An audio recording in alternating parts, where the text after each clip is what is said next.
Welcome to the Human Capital Innovations Podcast, your go-to source for personal, professional, and organizational growth and development. We hope you tune in often for all things people management, organizational development and change, organizational leadership, and social impact related. Maximize your personal and organizational potential with Human Capital Innovations Podcast.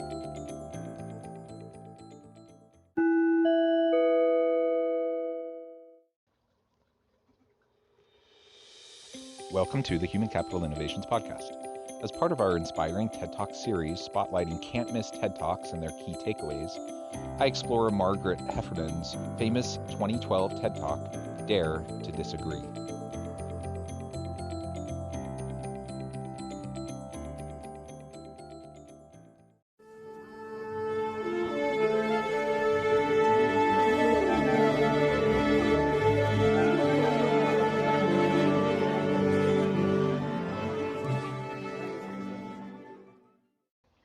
Welcome back to the Human Capital Innovations Podcast. I'm excited to share Margaret Heffernan's famous 2012 TED Talk, Dare to Disagree. Most people instinctively avoid conflict, but as Margaret Heffernan shows us, good disagreement is central to progress. She illustrates, sometimes counterintuitively, how the best partners aren't echo chambers, and how great research teams, relationships, and businesses allow people to deeply disagree. I'll catch you on the flip side of this first clip.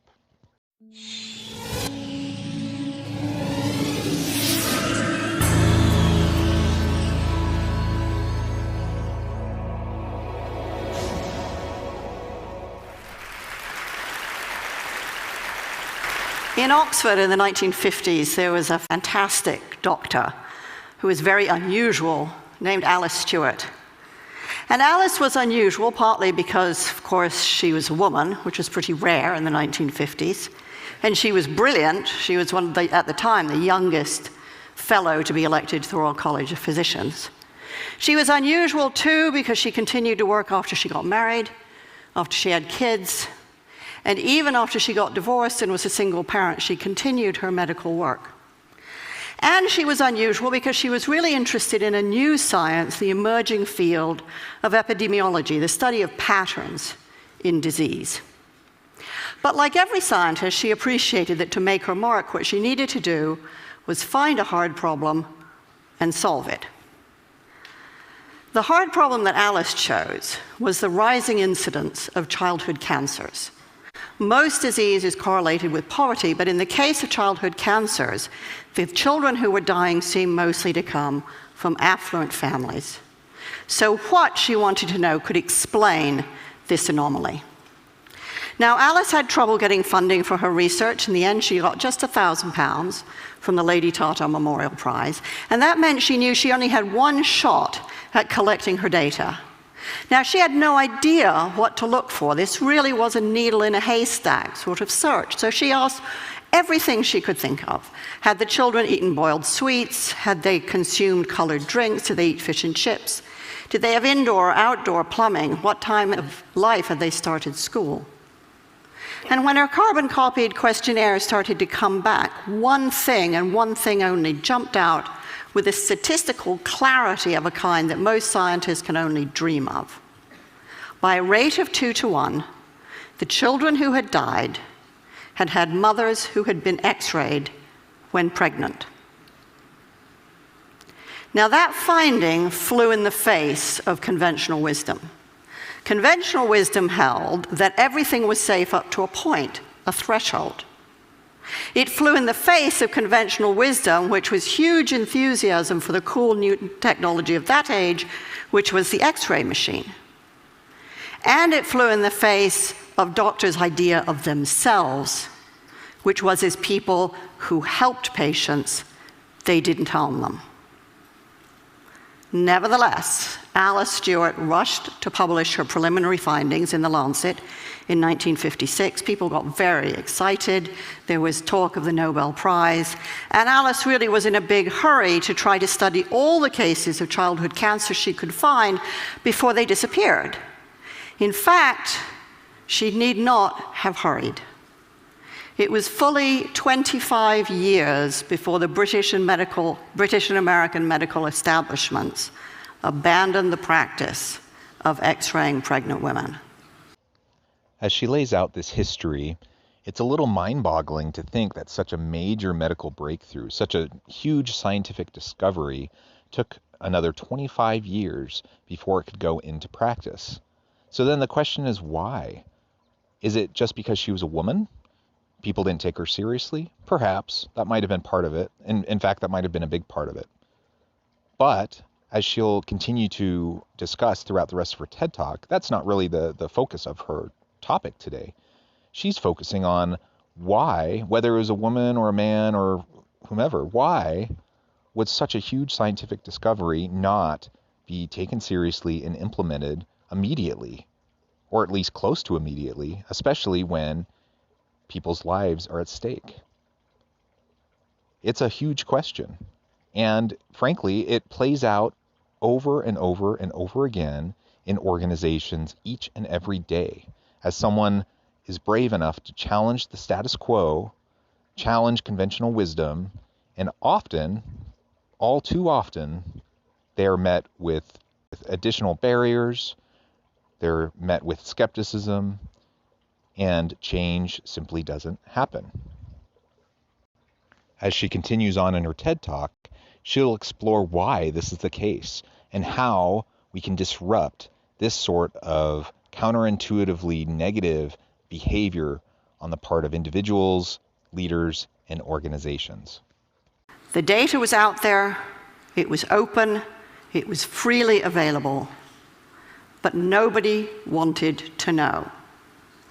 A child a week was dying, but nothing changed. Openness alone can't drive change. So for 25 years, Alice Stewart had a very big fight on her hands. So how did she know that she was right? Well, she had a fantastic model for thinking. She worked with a statistician named George Neal, and George was pretty much everything that Alice wasn't. So Alice was very outgoing and sociable, and George was a recluse. Alice was very warm, very empathetic with her patients. George frankly preferred numbers to people. But he said this fantastic thing about their working relationship. He said, "My job is to prove Dr. Stewart wrong." He actively sought disconfirmation, different ways of looking at her models, at her statistics, different ways of crunching the data in order to disprove her.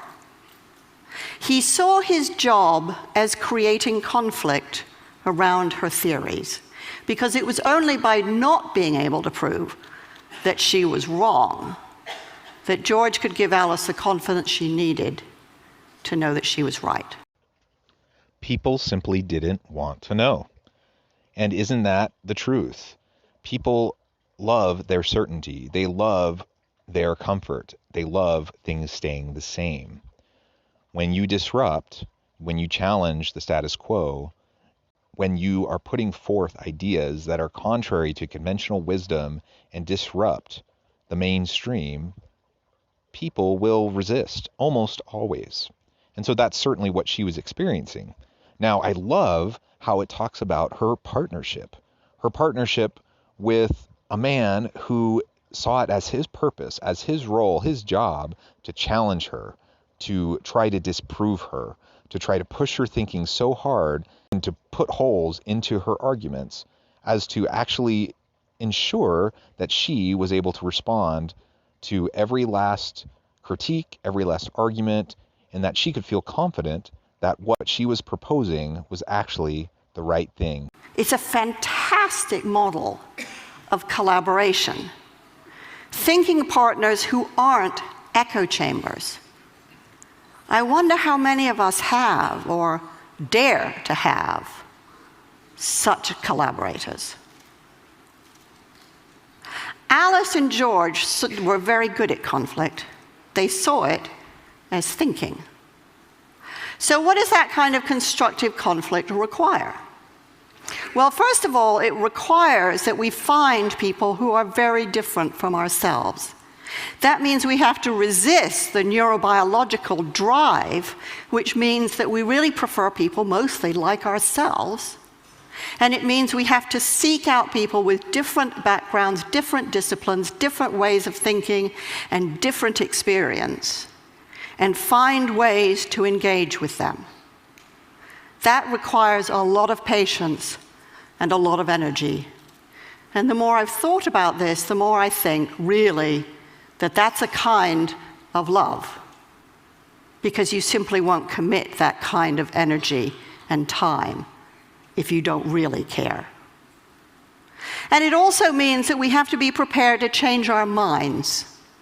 Alice's daughter told me that every time Alice went head-to-head with a fellow scientist, they made her think and think and think again. My mother, she said, my mother didn't enjoy a fight, but she was really good at them. Conflict as thinking. Partners who get us out of our echo chambers. Purposeful diversity to challenge our thinking, to push our thinking, and to help us get to more creative, out-of-the-box solutions. We hear about this all the time. We hear about the value of diversity, the value of inclusion. We hear about the importance of disruption. But in practice, how many people are daring enough, are brave enough to actually embrace that kind of an approach in their teams and with their collaborators, with those people that they work closely with each and every day? Because it does take a tremendous amount of emotional energy to willingly invite disruption, to willingly invite argument, to willingly invite critique, to willingly invite the type of challenges to your own thinking that will help you strengthen your position. That's hard work. That takes a lot of effort. That takes a lot of energy. And frankly, most people who lead organizations, they're busy.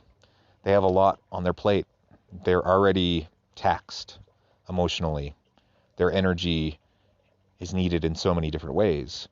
And so it's human nature. It's our natural biological response to want people who are like us, who agree with us, because then that makes it easier, at least in the short run, for us to move things forward. The problem is, in the long run, it actually isn't easier. You end up with decisions that aren't as solid, aren't as strong. You come up with solutions that aren't as innovative, aren't as valuable. And ultimately, individuals, teams, and organizations are less productive, less innovative, less creative when they don't have this type of disruptive conversation on a regular basis. Critique and disruption.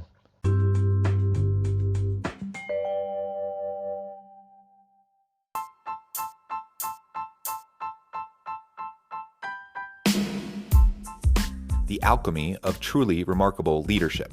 Ordinary, everyday actions that produce extraordinary results. Consider how the nature of work has shifted over the past 50 years. With increased globalization, rapid technological advancement, and the shift in economic composition, the average job of today looks very different than the average job of 50 years ago. What will the jobs and organizations of tomorrow look like? Moreover, what does this all mean for organizational leaders? What are the core competencies and capabilities of organizations and their leadership that are prepared for continued disruption and geopolitical and socioeconomic shifts? Regardless of what the future holds, increasingly, leaders need to be socially minded, data-driven, decisive, champions of talent, and disruptors of the traditional notions of leadership, teams, organizations, and work.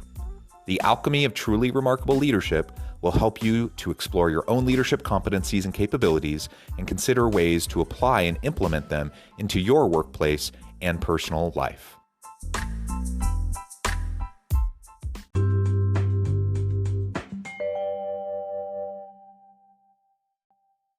So it's one thing to do that in a one-to-one relationship. But it strikes me that the biggest problems we face, many of the biggest disasters that we've experienced, mostly haven't come from individuals, they've come from organizations, some of them bigger than countries, many of them capable of affecting hundreds, thousands, even millions of lives. So how do organizations think? Well, for the most part, they don't. And that isn't because they don't want to. It's really because they can't. And they can't because the people inside of them are too afraid of conflict. In surveys of European and American executives, fully 85% of them acknowledged that they had issues or concerns at work that they were afraid to raise. Afraid of the conflict that would provoke, afraid to get embroiled in arguments that they did not know how to manage and felt that they were bound to lose. 85% is a really big number. It means that organizations mostly can't do what George and Alice so triumphantly did. They can't think together. And it means that people like many of us who have run organizations and gone out of our way to try to find the very best people we can mostly fail to get the best out of them. 85% are afraid of conflict. And again, we're not just talking about conflict for conflict's sake. We're not talking about people just being disagreeable to be disagreeable. We're talking about someone who notices something that's wrong. There's a problem, there's with process, procedure, with policy, or with a product or how we interact with customers. They see something wrong. They see something that needs to be fixed, something that's perhaps even troubling or something they need to call out, to address. And 85% are afraid of constructive dialogue. Conflict really is just challenging the status quo within an organization. They don't feel like they are in a safe place to be able to bring those things up, even though research has shown that so many other people have those same concerns. Nobody feels safe to bring up those concerns. So how do you foster the courage? How do you foster an environment where people do feel safe, where people understand that it's their responsibility to challenge, it's their responsibility to seek out constructive conflict, because it is within that constructive conflict that we collectively are doing our thinking. And without doing collective thinking, we're truly not achieving an organization's potential, because we're not tapping into individuals' potential or teams' potential. So how do we develop the skills that we need? Because it does take skill and practice too. If we aren't going to be afraid of conflict, we have to see it as thinking, and then we have to get really good at it. So recently, I worked with an executive named Joe, and Joe worked for a medical device company. And Joe was very worried about the device that he was working on. He thought that it was too complicated, and he thought that its complexity created margins of error that could really hurt people. He was afraid of doing damage to the patients he was trying to help. But when he looked around his organization, nobody else seemed to be at all worried. So he didn't really want to say anything. After all, maybe they knew something he didn't. Maybe he'd looked stupid. But he kept worrying about it. And he worried about it so much that he got to the point where he thought the only thing he could do was leave a job he loved. In the end, Joe and I found a way for him to raise his concerns. And what happened then is what almost always happens in this situation. It turned out everybody had exactly the same questions and doubts. So now Joe had allies. They could think together. And yes, there was a lot of conflict and debate and argument, but that allowed everyone around the table to be creative, to solve the problem, and to change the device. Joe is what a lot of people might think of as a whistleblower, except that, like almost all whistleblowers, he wasn't a crank at all. He was passionately devoted to the organization and the higher purposes that that organization served. But he had been so afraid of conflict until finally he became more afraid of the silence. And when he dared to speak, he discovered much more inside himself, and much more given the system than he had ever imagined. And his colleagues don't think of him as a crank. They think of him as a leader. They think of him as a leader because he was leading. He was the only one willing to speak up, the only one willing to voice the concern. And lo and behold, when he spoke up, others came forward and said, yeah, I'm worried about that too. Yeah, that's a problem. We need to address that. But no one else was willing to step forward first. So by definition, he was a leader. That's amazing, and it shouldn't be so uncommon. Unfortunately, it's been my experience in most organizations that that is exactly what usually happens, particularly when people feel vulnerable, when they feel threatened, when they feel like their job could be on the line if they bring something up and challenge their boss, challenge their superiors, or in some way maybe do something that might make them look stupid.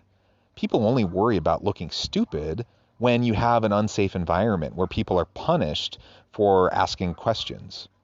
Rather than staying quiet, we need to step forward. We need to challenge. I really like the idea of loyal dissent. It takes courage. It takes real commitment to an organization to look past the flaws of the people, the policies, the practices, procedures within that organization that you are committed to, that you love, that you are passionate about. It takes real commitment to be willing to disrupt, to dissent, and to challenge when you know you might get blowback, when you know that that might actually hurt your standing. So how do we have these conversations more easily and more often? Well, the University of Delft requires that its PhD students have to submit 5 statements that they're prepared to defend. It doesn't really matter what the statements are about. What matters is that the candidates are willing and able to stand up to authority. I think it's a fantastic system, but I think leaving it to PhD candidates is far too few people and way too late in life. I think we need to be teaching these skills to kids and adults at every stage of their development if we want to have thinking organizations and a thinking society. The fact is that most of the biggest catastrophes that we've witnessed rarely come from information that is secret or hidden. It comes from information that is freely available and out there, but that we are willfully blind to because we can't handle, don't want to handle the conflict that it provokes. But when we dare to break that silence, or when we dare to see, and we create conflict, we enable ourselves and the people around us to do our very best thinking. Open information is fantastic. Open networks are essential. But the truth won't set us free until we develop the skills and the habit and the talent and the moral courage to use it. Openness isn't the end. It's the beginning.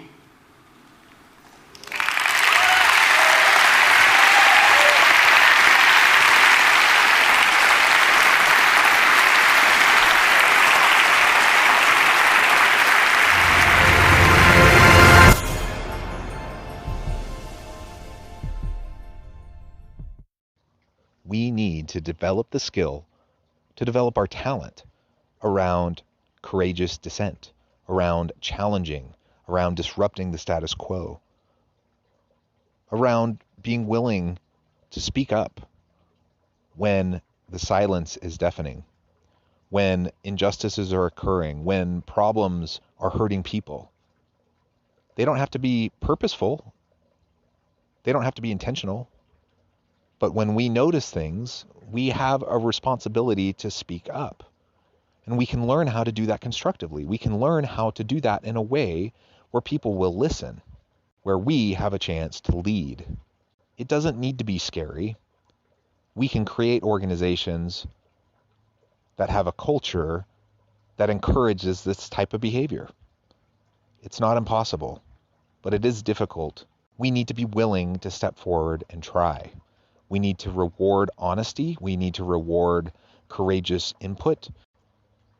We need commitment to collective thinking as we foster an inclusive environment that is safe for people to dissent, for people to challenge, for people to disrupt. As we can do that, organizations will thrive, we will reach our greatest potential, and organizations will as well. I hope you've enjoyed this TED Talk, Dare to Disagree. And as always, I hope you stay healthy and safe, that you can find meaning and purpose at work each and every day, and that you have a great week.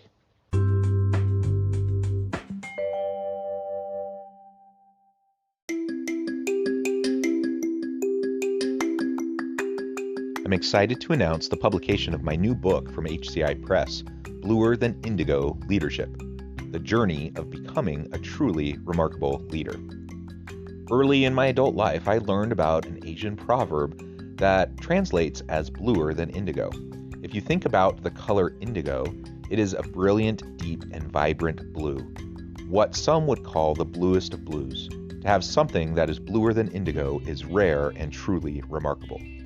Contrary to popular myth, there is no one-size-fits-all or cookie-cutter approach to effective leadership. There's no silver bullet, no secret sauce, no go-to model that will solve all of our problems.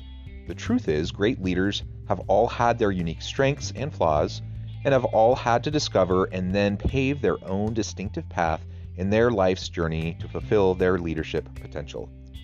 Bluer Than Indigo Leadership will help you discover your own path and explore those ordinary, everyday actions that will help you respond to an uncertain future and produce extraordinary results for individuals, teams, and organizations.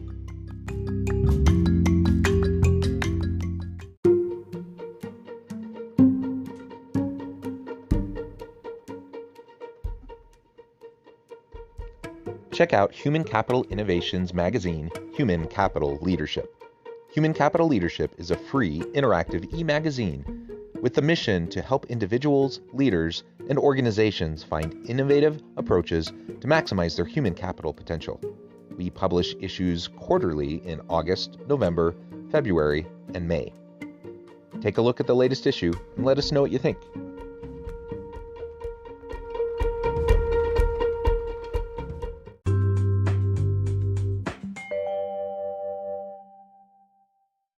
Thanks again for joining us for this episode of the Human Capital Innovations Podcast. I hope you stay healthy and safe and that you have a great week.